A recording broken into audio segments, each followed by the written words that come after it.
my review of the Jackson SL7 Pro Series guitar in satin black, as you can see here. The specific features of this guitar can all be found on Jackson's guitar webpage, jacksonguitars.com or something like that, so I'm not going to go over them here really.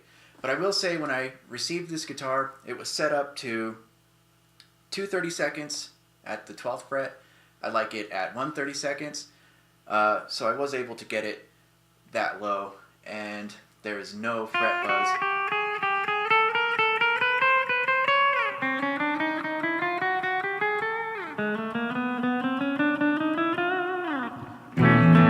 Sounds really good. There's nothing worse than getting a guitar where you try to get the action low to where you like it, and all the strings are just buzzing out. And a lot of it is just acoustic. It's not going to come through your amp, but sometimes it does come through your amp, and that's no good. This guitar didn't have that problem, so I was very happy. The neck is straight. We have two Seymour Duncan SH6 distortion pickups, a Floyd Rose 2000 system, which, looking closely at it, doesn't compare to a Floyd Rose original as far as the quality goes, but I've had no tuning issues with it. It's been working great for me. All the hardware on here looks nice. The selector switch isn't overly stiff for me, operates just fine. The volume and tone knob, same thing. They're not overly stiff or hard to use. They operate just fine. One of the problems I did have with this guitar, and I'm sorry that I don't have the backplate taken off for you, but the top spring was rubbing on the inner wall inside the cavity. So what I had to do was take a piece of sanding paper, and I removed about 1/32 of an inch off of the wall that it was hitting. Now it's completely clear. My Floyd Rose action is a lot better, and the flutters are a lot better as well. So if you get one of these guitars and you have that problem, you can either send it back or just handle it yourself like that. One of the features that I loved about this guitar upon receiving it, and was a surprise to me, was that it already comes with a strap locking system, and it's the Dunlop strap locking system, which I already own on my other guitars. It works great. Thumbs up. Alright. So let's go ahead and get into the sound check. Alright. And I'm going to go ahead and start on a clean channel. And all of these sounds will be brought to you from my Blackstar ID Core 100. I'm using this mixer just as a means to get the sound to the camera as cleanly as possible. I'm not using any EQ on it. Again, all the EQ is just going to be from my Blackstar amplifier. Alright, we'll go ahead and get started with the clean. Unfortunately, I didn't really write anything for this review. I'm just going to kind of do some stuff that I've already had, and mess ups and all, that's what you're going to get. Alright.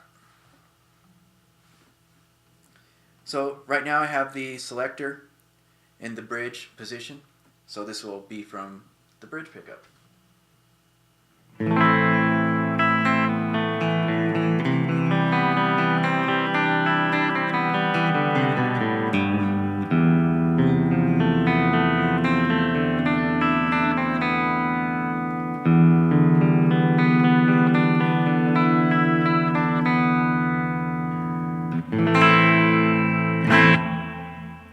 Very nice. One thing I will say about this guitar is that I have noticed that the selector actually works. If you're going to split the pickups with it, I've actually noticed a difference. Unlike other cheaper guitars where you move it around and it just sounds the same. But not this guitar. It's actually a lot different. I'm not going to go through all the positions, but I am going to try the middle position, which splits both the pickups, almost like they're acting like two single coils together.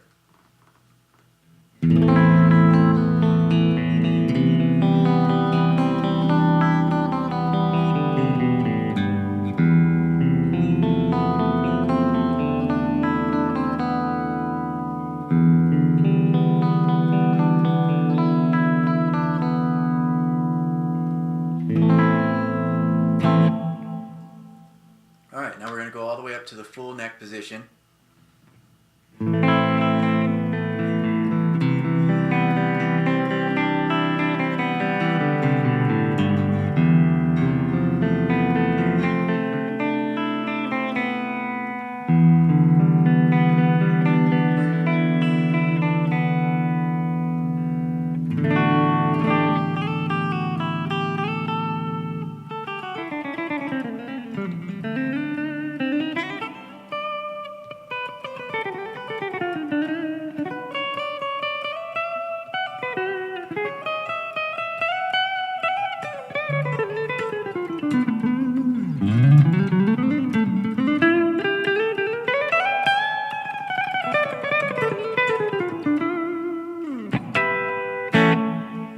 Alright, sounds very nice, really cool.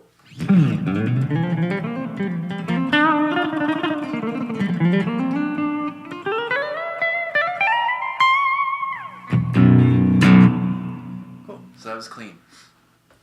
The next sound that I'm going to give you guys is what I use for my metal music. The bass is going to be at 6, the treble is going to be at 6, and I've completely swept the mids out all the way to 0.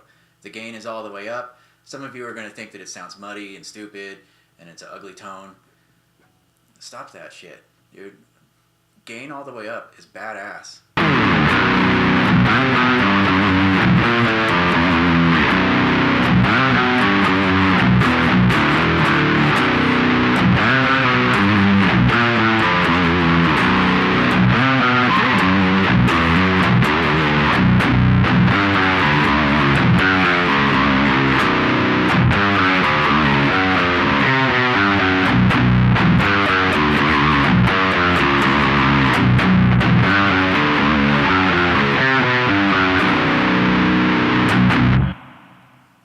Alright, let's try some different chords.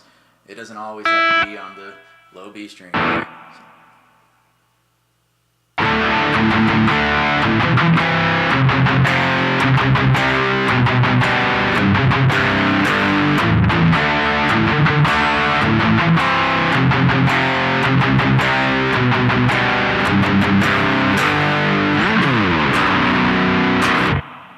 Alright, let's move up to the neck position.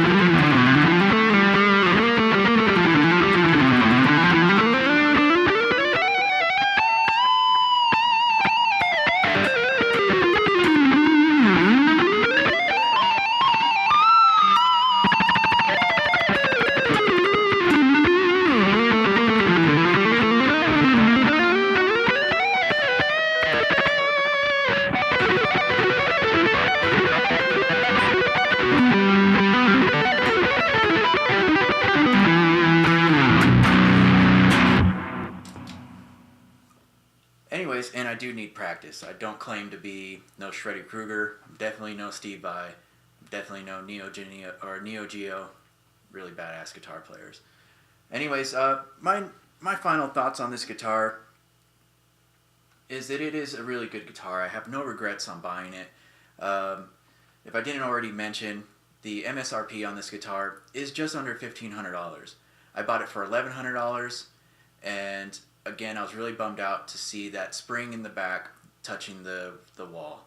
I don't think that that should be an issue. I don't think guitars should be shipped out like that if they're going to cost $1,100. This one, however, it speaks to me, and I really like this guitar. I'm going to have a long guitar playing relationship with this guitar. I hope that you found this review, informative, substantive even. And I hope that you like my channel, like this video, and I like back too. So if you go ahead and do that for me, I'll definitely hit your channel up as well. Alright, thank you again.